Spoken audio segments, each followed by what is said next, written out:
Halo guys, nama saya Wilton Go dengan NPM 1851005. Saya merupakan salah satu mahasiswa hukum di Universitas Internasional Batam.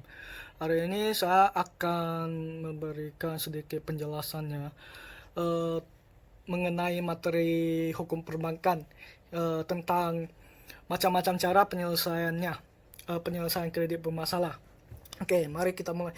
Dalam penyelesaian kredit bermasalah ini terdapat tiga cara nih. Satu, restrukturisasi kredit. Jadi restrukturisasi kredit ini merupakan ada itikat baik dari debitur, ya, melalui permohonan debitur, ya, debitur memohon. Jadi bank memberikan sebuah restrukturisasi kredit.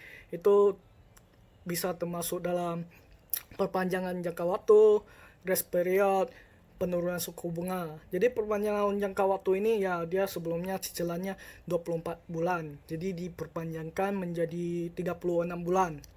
Oke, kalau grace period ini debiturnya diberikan kelonggaran untuk membayar bunga dahulu. Jadi dia punya pokok tahan dulu, tetap jalan tapi tahan dulu. Setelah debiturnya agak longgar atau udah agak mampu, jadi baru diberlakukan pokoknya untuk pembayarannya. Terus ada satu lagi penurunan suku bunga. Nah, penurunan suku bunga ini yaitu kayak dia bunganya sebelumnya 2% nih, dituruni jadi 1%. Jadi untuk restrukturisasi kredit ini dia setelah sepakat antara kreditur dengan bank, jadi dibuat suatu perubahan perjanjian. Jadi namanya addendum perjanjian kredit. Itu dapat dibuat secara bawah tengah atau melalui notaris.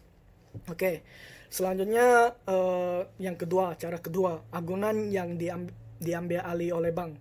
Jadi ini agunannya bank bisa menjadi pemilik, uh, dari jaminan tersebut, dari jaminan yang dijaminkan oleh debitur. Jadi bank bisa menjadi pemiliknya. Ini caranya dengan apa? Ya caranya satu, melalui lelang atau tidak melalui lelang. Dua, melalui sukarela dari debitur. Jadi ini debiturnya memberinya secara sukarela, ya, tapi harus ada surat juga, harus ada surat pernyataan yang menyatakan jelas bahwa dia udah memberikan jaminan itu kepada bank karena tidak sanggup bayar atau kredit macet dan lain-lain lah. Terus melalui kuasa untuk menjual di luar proses lelang. Jadi itu bisa di-link dengan yang nomor satu, ya. Jadi itu tidak melalui lelang, tapi itu harus ada surat kuasanya, surat kuasa dari debitur, pemilik jaminan tersebut, yang memberikan surat kuasa kepada bank. Terus jaminan ini yang bisa dialihkan itu pun harus ada agunan, maksudnya agunan, ya, agunan sama jaminan itu sama. Terus agunan yang bisa dialihkan kepada bank ini pun harus memenuhi kriteria, yaitu satu, dokumennya harus lengkap, ya, otomatis dokumennya lengkap sama dokumennya harus sah. Oke.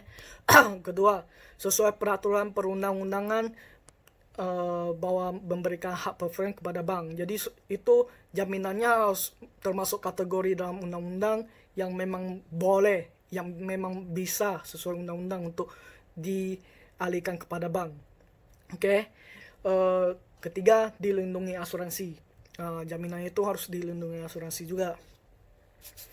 Terus di dalam pasal 12A Undang-Undang Perbankan, bahwa agunan yang diambil alih oleh bank itu dapat dilakukan ketika kredit telah macet. Itu kredit telah macet baru bisa. Terus dan paling lambat 1 tahun kepemilikan, maksudnya kepemilikan ini 1 tahun bank udah memiliki, itu harus segera dicairkan. Untuk apa? Agar bank tidak terjadi macet juga di dalam pendanaan gitu, ya. Selanjutnya yang ketiga itu eksekusi objek jaminan kebenaran. Yang ketiga ini biasanya jaminan lembaga jaminan ini biasanya diakui cuma 4 macam di Indonesia sesuai BW. Kebanyakan di BW, ya. Gadai, hipotek, hak tanggungan, fidusia. Itu biasanya kalau di bank itu kebanyakan hak tanggungan sama fidusia ya. Jadi dalam hak tanggungan ini ada beberapa cara untuk mengeksekusinya.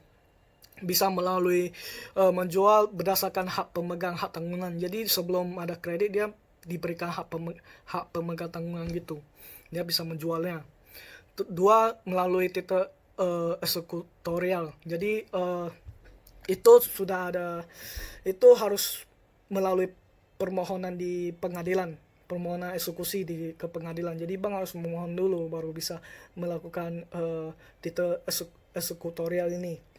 Jadi ketiga, ada kesepakatan antara uh, antara debitur dengan bank. Itu dapat dilaksanakan dengan di bawah tangan ya. Ini pun bisa dilakukan kalau memang debiturnya ingin udah pasrah atau by 3 memohon, jadi memberikan kepada bank gitu. Itu harus debiturnya by 3. Dalam fidusial itu sih hampir sama cara-caranya. Dia melalui titel eksekutorial. Jadi kan seperti tadi titel eksekutorial. Jadi dalam hal ini untuk fidusia, titel eksekutorialnya tidak perlu melakukan permohonan eksekusi ke pengadilan ya. Jadi bisa langsung dijalankan. Terus ada kesepakatan di bawah tangan seperti yang tadi di hak tanggungan. Itu sudah ada itikad baik dari debiturnya, lalu ada tanda tangan surat pernyataan gitu. Sukarela lah maksudnya. Terus ada ketiga itu penjualan berdasarkan hak penerima fidusia.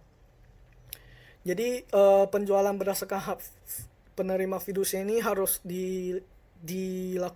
dilalui melalui gugatan ke pengadilannya. Jadi itu melalui pengadilan. Terus jika pada hak penerima fidusia tidak memiliki bunyi demi keadilan berdasarkan ketuhanan yang Maha Esa. Jadi di dalamnya ada hak penerima fidusia, terus tidak ada bunyi itu dia harus gugat ke pengadilan baru bisa dilakukan. Oke, mungkin sekian dari saya tentang macam-macam penyelesaian kredit bermasalah ini. Semoga kalian mengerti. Jika kalian tidak mengerti, gak apa-apa. Kalian bisa hit komen di sana pertanyaan kalian, saya akan menjawabnya. Sekian dan terima kasih.